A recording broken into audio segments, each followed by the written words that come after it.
So ayun guys, so welcome to our YouTube channel. So this is Miljin Ian Barwell, of course. And kung hindi ka pa nakapag-subscribe sa YouTube channel natin, please do subscribe. And of course, like the video, ganon. So ayun guys, for today's video is meron tayong aayusin. Yung aayusin natin is yung scooter natin. So tara, pakita natin. So ayun guys, ito yung scooter natin. So yung throttle niya is MR100. So ito yung forma ng scooter natin. So almost around 4 years na rin siyang nakatambak kasi nga nung huli kong gamit nito is may habang china-charge siya, may nangamoy sunog. So ayun, nagkaroon ng problema and hindi na rin gumana. Ang problema sa scooter natin, so once na iwan po natin siya, of course, tumutunog siya. Gumagana yung ilaw niya sa front light and of course yung busina. So ang problema is hindi ito gumagana yung throttle natin. And itong voltage meter, so ito 54.1. So full charge siya. So ito yung problema natin, hindi siya gumagana. And kung mapapansin natin sa loob dito, parang may ilaw na parang may ilaw, ganon. So una kong find out nito. So ayun guys, yan yung scooter natin and ang problema nun guys is, ayun nga, yung sinabi ko na, so technically hindi tayo technician sa mga scooter, ganon. Nung una, nagtanong ako sa mga bihasang technician na gumagawa talaga ng scooter and ayun, nagtanong-tanong ako sa kanila, so may kamahalan yung hingi, of course. And nung tinanong ko sa kanila kung anong possible na diferensya ng scooter natin, kasi nga walang ilaw yung throttle natin, tapos hindi siya gumagana, so hindi siya tumatakbo ganon. So ang sabi ng ilan sa mga napagtanungan kong scooter shop, so possible daw sira yung throttle, of course.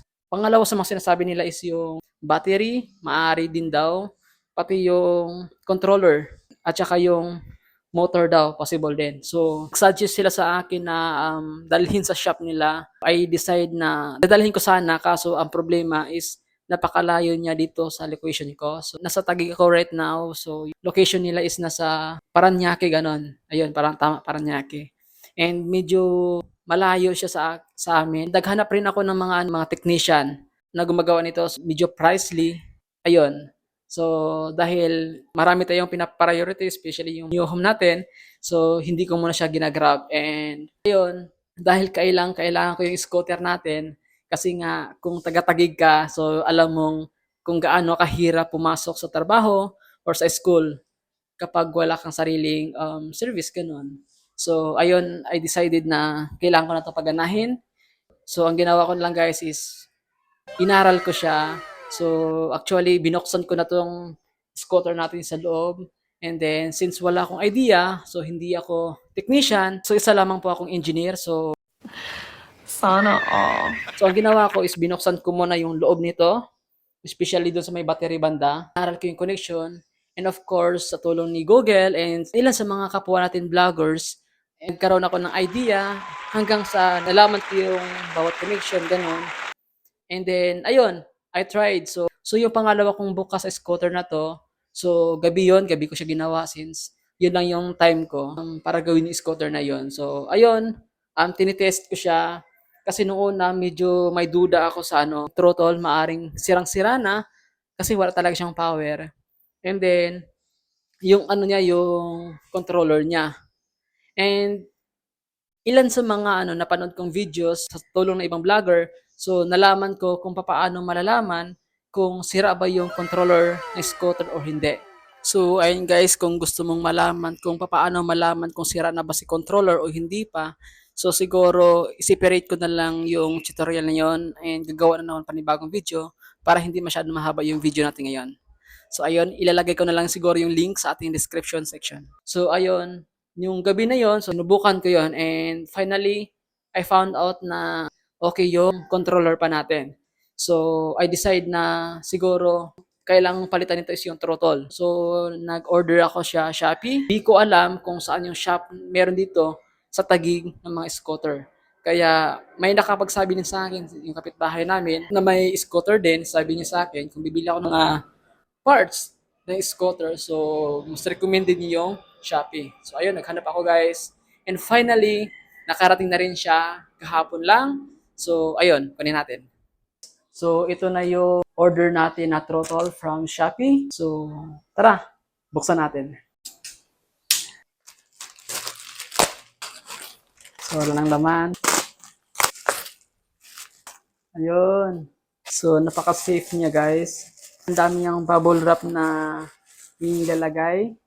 And by the way, yung in-order natin is MR100. Of course, nakalagay yung name natin.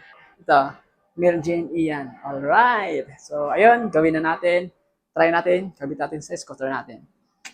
So, by the way guys, yung MR100 na to, so usually 6 pins lang po to. Palitan natin ngayon and subukan natin.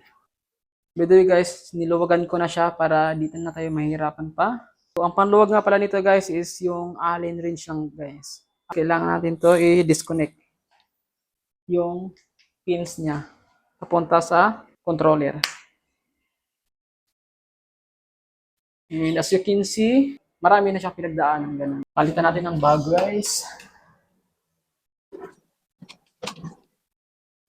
And of course, kailangan natin i-connect yung pins niya.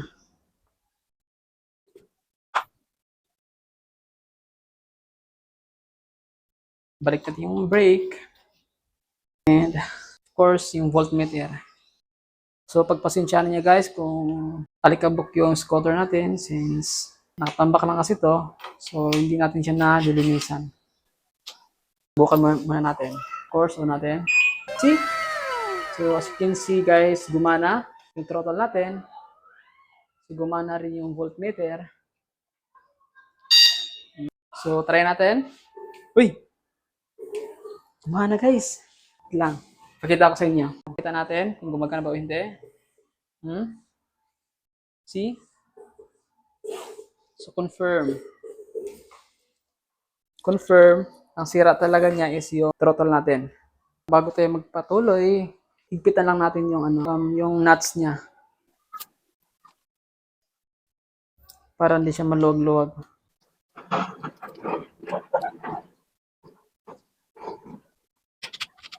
Okay? Kailangan guys, hindi siya maluwag para hindi tayo mahirapan kapag magdadrive. And then next natin is yung brake.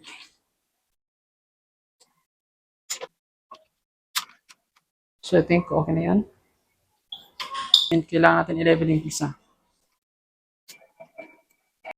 So ayun, lahat higpitan na. Kailangan naman natin gawin ngayon is lagyan natin siya ng lubricant. So by the way guys, bumili ako ng lubricant. So ang gagamitin ko na lang is yung WD-40 ganun.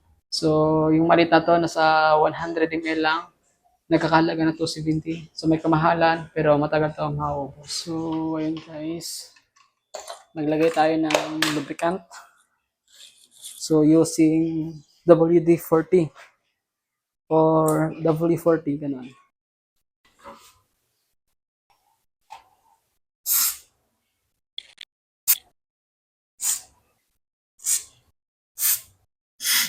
May katigasan na siya pag iniikot guys.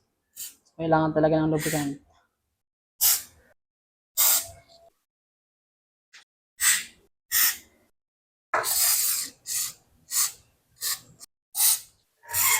So let's gonna try.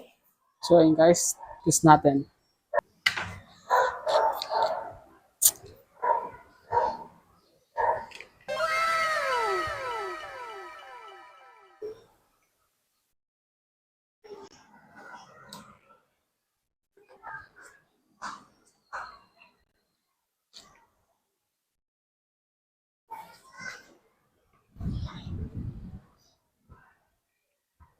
Uy. So all goods. Pero namatay siya bigla. So ayun guys, medyo gumugwa po na yung scooter natin. Nga pala guys, nilinisan ko muna siya. Tinatanggal ko lang yung mga ancestor niyang dumi. Yung lights niya, all goods. So ang sira lang nito guys is yung ano na lang. Side light. So gumagana ng kabila. So kabila, hindi na siya gumagana. And yung preno nito sa front and back, so good siya. So yung backlight niya or yung goods din. Ang problema niya is yung sa gilid lang, yung dito sa bila. So, ayun guys, na-try na natin patakbuhin yung scooter natin. So, all goods naman na. So, nagana na yung scooter natin. Gumana na rin yung throttle. So, may problema pa guys. Ang isang problema is yung battery niya. Kasi kanina, before tayo nag-start, so full charge yung scooter natin and na-try lang natin siya ng saglit, gano'n. Naka-open lang siya ng saglit, tapos may nalubat na. So, nung bago pa to siya guys, so matagal talaga to siya malulubat. So, minsan umabot ng 5 days ngayon kapag hindi masyado malayo yung pinupuntahan natin. Pero ngayon, nakakapagtaka kasi nalubat bigla. So, full charge siya eh. And then, inopen ko siya ulit using yung remote natin. So, ayun, di na siya nagana. And kailangan na talaga natin palitan yung battery. Yan yung next nating gagawin. That's all. God bless. Life is a masterpiece in the making, and you are the artist of your destiny. Embrace each brushstroke of time, for they blend together to create a tapestry of experiences uniquely yours. Remember, life is not about the destination. It's about savoring the journey. Embrace the present moment, for it's the only time you truly possess. The adventure awaits. Go forth and make it extraordinary.